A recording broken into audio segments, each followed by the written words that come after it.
Pernah kepikiran nggak kenapa ya ada orang yang nasibnya bisa berubah drastis jadi lebih baik, tapi ada juga yang sepertinya sulit beranjak dari posisinya? Nah, hari ini kita bakal kupas tuntas soal itu. Kita akan lihat gimana sih pergerakan dan perubahan di masyarakat kita bekerja berdasarkan sebuah tulisan sosiologi yang menarik banget. Oke, sebelum kita ngomongin teori yang mungkin agak rumit, kita mulai dari sebuah cerita dulu ya. Sebuah gambaran yang mungkin banyak dari kita bisa merasa terhubung nih. Perubahan seperti ini, lompatan dari satu kondisi ke kondisi yang jauh lebih baik, inilah yang menjadi inti dari obrolan kita hari ini. Nah, perjalanan tadi itu ada namanya loh, namanya mobilitas sosial.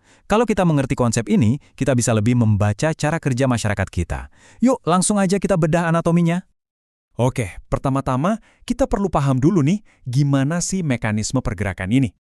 Jadi, intinya tuh simple banget. Mobilitas sosial itu soal pergerakan posisi kita di dalam tangga masyarakat.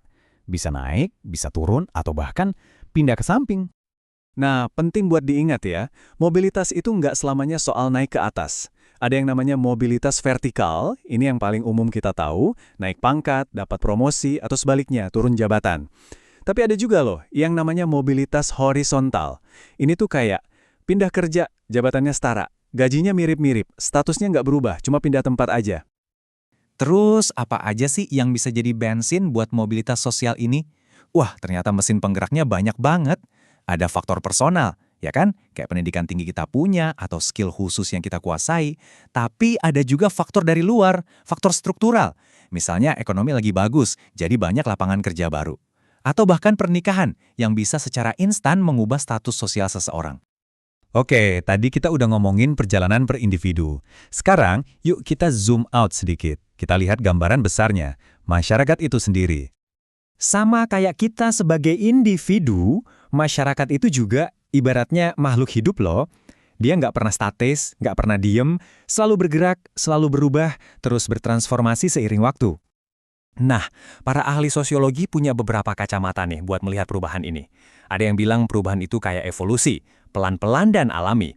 Ada juga yang percaya perubahan itu lahir dari konflik antar kelompok. Teori lain bilang ini cuma cara masyarakat beradaptasi biar tetap seimbang.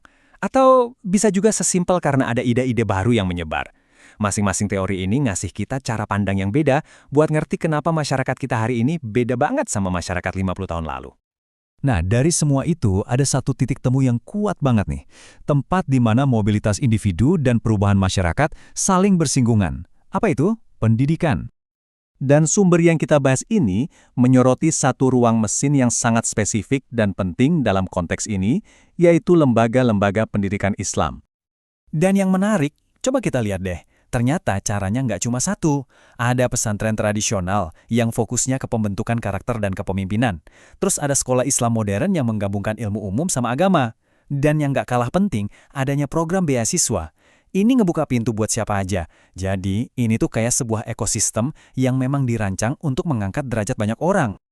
Oke, sekarang pertanyaannya, gimana caranya dua kekuatan besar ini, pergerakan individu dan perubahan masyarakat, saling nyambung? Gimana hubungannya? Jawabannya, ini bukan jalan satu arah. Ini tuh kayak lingkaran, sebuah siklus yang saling menguatkan satu sama lain. Gini deh, siklusnya dimulai dari perubahan sosial. Bayangin aja pas internet muncul. Tiba-tiba masyarakat berubah kan? Dan perubahan itu menciptakan ribuan peluang dan profesi baru yang dulu nggak pernah ada.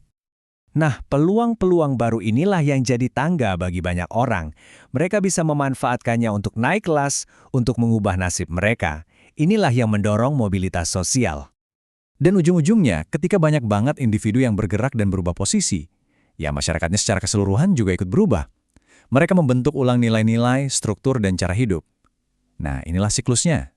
Berputar terus. Jadi, kalau kita tarik benang merahnya, kesimpulannya kuat banget.